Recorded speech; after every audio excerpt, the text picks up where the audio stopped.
Hi everyone, this is Disha Dioxide and you are watching CEO Secrets, what made them successful and how we can make it.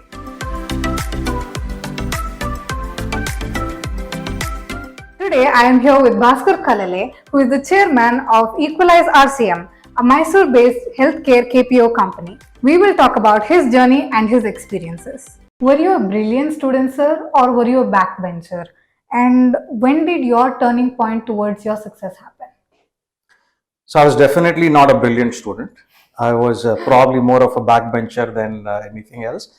But those were, I think, early days of my schooling. And then later on, I picked up, I think my turning point was probably somewhere around the 8th grade, where I felt that, I needed to do something better with my life. And then, of course, there are many turning points as you go along. My 8th grade was one. And then in those days, I did 11th. There were 11 years of schooling and not 12 years as it is today. And 11th was another turning point. And then I think the turning point kept happening where I learned a lot more about myself, about what I wanted to do, not only from my parents, of course, but also from my friends, my peers, and so on. So there have been different turning points. There was no one such turning point that I can say that signifies as the turning point. Okay, that's wonderful. It's quite a unique answer because everybody says my turning point was when I grew up and I realized. So in school itself, it's kind of different. It is different because, Disha, to be honest with you, I think turning point in an individual's life happens not only from the educational perspective, but also personal experiences, right? So when you go through different experiences in life, and most of the experience in life is not something that you're prepared for. There is nothing that can prepare you for those. And when life throws, as they say, when life throws curveballs at you, you just have to grow up and then work with it. I think each one of those points that we encounter, good or bad, is a learning point for all of us and probably a turning point. Wonderful, sir. How would you suggest that an average student can become a CEO? I think you have to keep trying, right? So you have to keep trying, have faith in yourself. I think that is the biggest thing, right?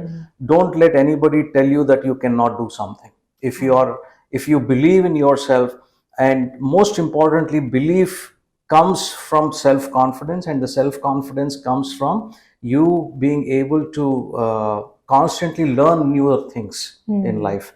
When you're constantly learning, it doesn't matter what you're learning. It could be something that you're very passionate about. It doesn't have to be related to your career. It could be a classical music. It could be some adventure sport. It could be anything. But as long as you're keeping yourself engaged in trying to learn a new skill, I think that goes a long way in building that self-confidence. And once you have the self-confidence, a self-belief starts to build up. And once that happens, I think sky is the limit. Wow, wonderful, sir. That's very inspirational, I might even add. So thank you. What is the best advice that someone gave you, sir? I think, again, different stages of life, I've got different advices from people. But one of the best things that I've gotten is two, maybe. One is there is no substitute for doing hard work. Right? So there is nothing that can substitute. No matter how much money you have, no matter how much support you have from people, ultimately you are the one who has to put in the effort to make something happen out of it. The opportunities come to you, but you have to be ready to take on those opportunities or convert those opportunities to something that is meaningful to you. Right? So that is one. And the second one, I think, is keep learning. Right? So I think keep developing your skill set. And this is an example that I give to all the people, all the students who would like to listen. When I started my career, computers were much bigger than this room, for example, right? So they were mainframe computers. And in India, mainframe computers were very, very difficult to even find. Forget about the desktops and the laptops.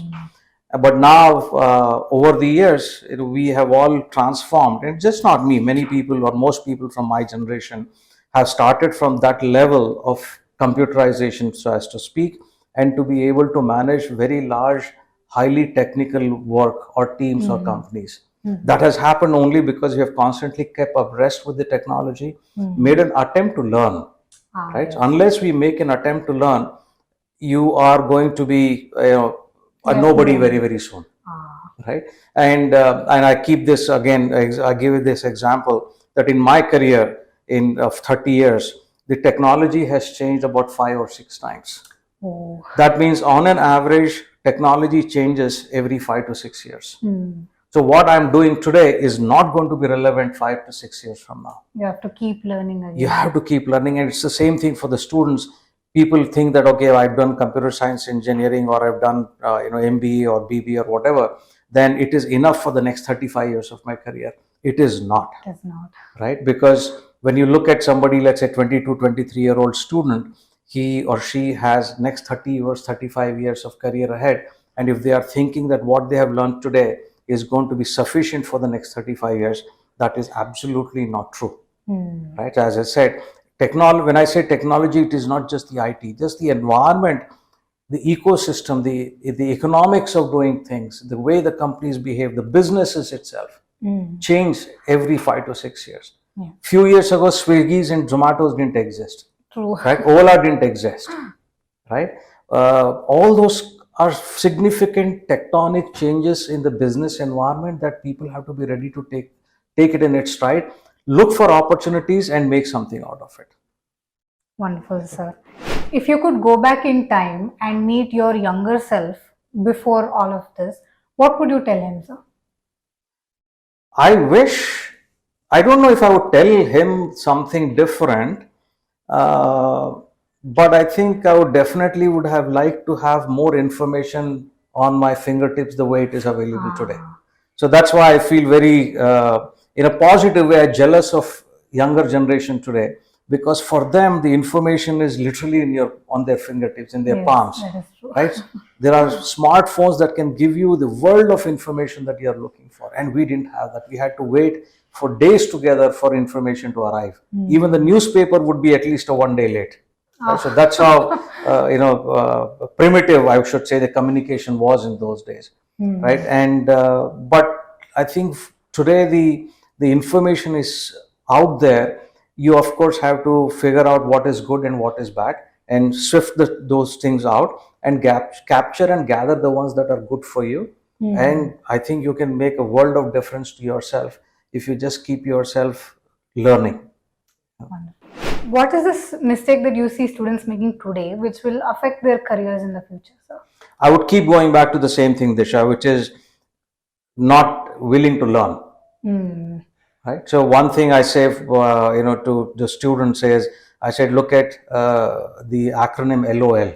Right. So which everybody knows in social media what LOL stand for. To me, being of an older generation, when I look back, to me, LOL acronym actually stands for lifetime of learning. That's how I look at it. Wow. Right? Because no matter how young or old you are, you have to constantly learn or make an attempt to learn. Right? I think my concern is people take things for granted, or students take things for granted.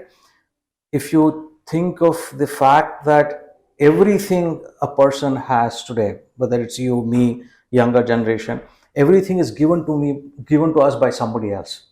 Right? Our parents have given birth to us. Our name is given to us by our parents. Our schooling is decided by our parents. What we should study is decided by our parents. But ultimately, we have to stand up and figure out what exactly is that I want to do.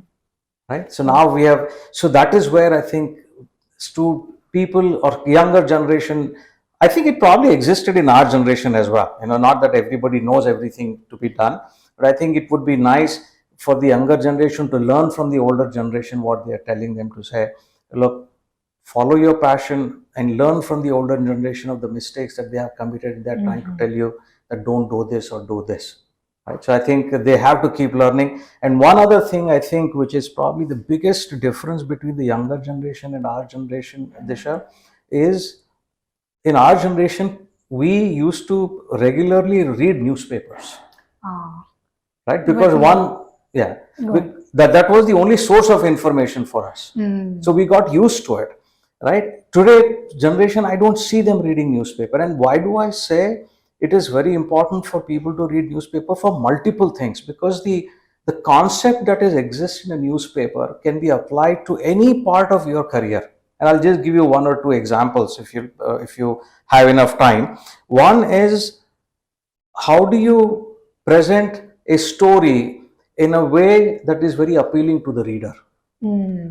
Right? And that is your communication. And in business, there is nothing better than being able to communicate properly. Your thoughts and your, whatever you want to communicate. If you look at a newspaper, if you like the headlines, you're going to read the details. If you don't like the headlines, you don't read the details. Right? How do you convert, or how do you write those headlines that makes it very interesting for people, for you to capture the imagination of the person or the attention of the person so that they actually read the article? Where do I use it? I use it very effectively when doing PowerPoint presentations. My headlines of my PowerPoint presentation is never just saying agenda, for example, or whatever. It would be something like, what are we going to discuss today? So it's a little more descriptive. It tells the user what is in the rest of the slides that is coming along, right? And it is obviously, there's a lot of information that is out there in the newspaper, right from political news to sports news to financial, economics, etc., etc. You pick and choose what interests you. Right? I think that is one big difference from what I see from when we were growing up, and then I think what I see in today's generation. We've reached the end of today's interview. Thank you, sir, for sharing your wisdom with me and interacting with me and reminding me to always keep learning. Thank you very much, Disha, for having me on your show. I think it's a wonderful segment, and I really enjoy talking with you and answering your questions. I hope it helps the younger students to learn from my experience and implement them. Thank you very much once again. Thank you, sir. It was an honor to have you. Thank you. Thank you for watching.